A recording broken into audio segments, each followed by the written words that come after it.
નમસ્કાર વાલા વિદ્યાર્થી મિત્રો, કેવી કોચિંગમાં આપ સૌનું હાર્દિક સ્વાગત છે। વિદ્યાર્થી મિત્રો, આપણે જોઈ રહ્યા છીએ ધોરણ 6 વિષય ગણિત, જેનું પ્રકરણ 9 છે માહિતીનું નિયમન।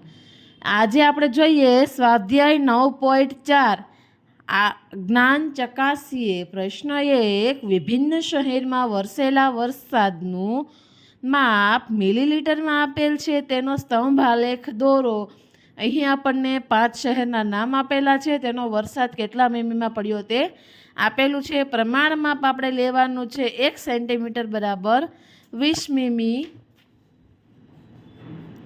તો જોઈએ, મેં આલેખ આ રીતે અગાઉથી દોરી રાખેલો છે। તમારે આ પ્રમાણે આલેખ સ્તંભ આલેખ દોરવાનો છે। રાજકોટ, તો રાજકોટનું આવશે 90 મીમી, તો મેં એક્ઝેક્ટ વચ્ચે ડ્રોઈંગ કરેલું છે। ત્યારબાદ વલસાડ, તો વલસાડનું 120 મીમી છે।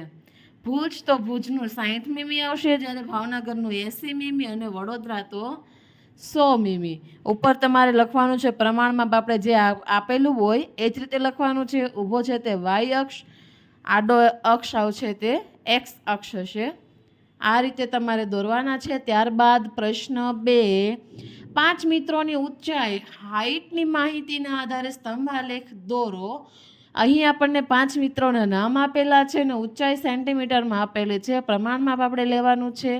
આ એક બોક્સ છે ને એને આપણે 1 સેન્ટીમીટરના આધારે ગણતરીમાં લેવાનું છે। તો જોઈએ આપણે સ્તંભ આલેખ। પહેલું છે સુનિલ, તો સુનિલની હાઇટ છે 75, તો તમે જોઈ શકો છો 70 અને 80ની મેં એક્ઝેક્ટ વચ્ચે લાઈન ડ્રો કરેલી છે। ત્યારબાદ અજય, તો અજયની આવશે 60 સેમી। ગીતાની આવે છે 90 સેન્ટીમીટર, તો તમારે આ પ્રમાણે સ્તંભ આલેખ દોરવાનો છે। ત્યારબાદ રાકેશ, તો રાકેશની છે 70 સેન્ટીમીટર અને કાજલની આવશે 50 સેમી। આ રીતે તમારે સ્તંભ આલેખ દોરીને તમે તમારી જાતે કોઈ પણ ડિઝાઇન તમે ડ્રોઈંગ કરી શકો છો। ત્યારબાદ જોઈએ પ્રશ્ન 3, એક વેપારીએ એક માસમાં વેચેલા કુલ પુસ્તકોની માહિતીના આધારે સ્તંભ આલેખ દોરવાનો છે। એક માસની અંદર તેણે અલગ અલગ પુસ્તકો કેટલા વેચ્યા તેનીમાં સ્તંભ આલેખ આપણે દોરવાનો છે। તો આમાં તમારે પ્રમાણ માપ લેવાનું રહેશે 1 સેન્ટીમીટર બરાબર 50 બુક્સ લેવાની છે। તો અહીં તમે જોઈ શકો છો એસ અક્ષ અને વાય અક્ષ મેં દોરીને પ્રમાણ માપ જો તમે 50, 100, 150, 200, 300 આ રીતે તમારે 50-50ના અંતરે તમારે પ્રમાણ માપ લખવાનું છે। ત્યારબાદ પુસ્તકના વિષયનું નામ ગુજરાતી, તો ગુજરાતીના 750 છે, તો અહીં મેં એક્ઝેક્ટ 750 ગુજરાતીનો સ્તંભ આલેખ દોરેલો છે। ત્યારબાદ ગણિત, તો ગણિતના 900 છે, તો મેં અહીં 900 સાથે ડ્રો કરેલું છે। વિજ્ઞાન, તો વિજ્ઞાનના આવશે 600 અને ત્યારબાદ છે અંગ્રેજી, તો અંગ્રેજીના કેટલા પુસ્તકો એને વેચાયા છે, તો કે 850 પુસ્તકો વેચાયા છે।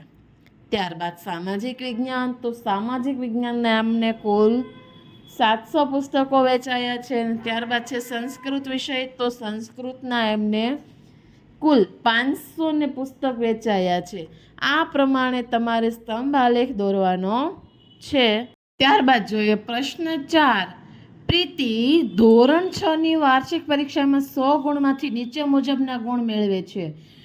ગુજરાતીમાં એને 65 છે, વિજ્ઞાન 75, ગણિત 85, સામાજિક વિજ્ઞાન 90, અંગ્રેજી 70 ને હિન્દી 55। પ્રમાણમાં આપણું આપેલું છે 1 સેન્ટીમીટર બરાબર 10 ગુણ લેવાના છે। તો અહીં મેં એક્સ અક્ષ અને વાય અક્ષ દોરી લીધો છે। નીચે વિષયના નામ છે, એને ગુજરાતીમાં કેટલા માર્ક આવ્યા છે, તો આપણે સ્તંભ આલેખના આધારે જોઈએ તો 65 માર્ક છે।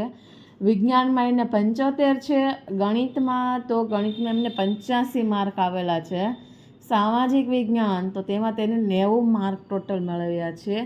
અંગ્રેજી, તો અંગ્રેજીમાં એમને મળ્યા છે 70 અને હિન્દીમાં એમને 55 માર્ક મળ્યા છે। આ રીતે તમારે સ્તંભ આલેખ દોરીને તમારી રીતે ડિઝાઇન તમે ડ્રો કરી શકો છો। થેન્ક યુ વિદ્યાર્થી મિત્રો।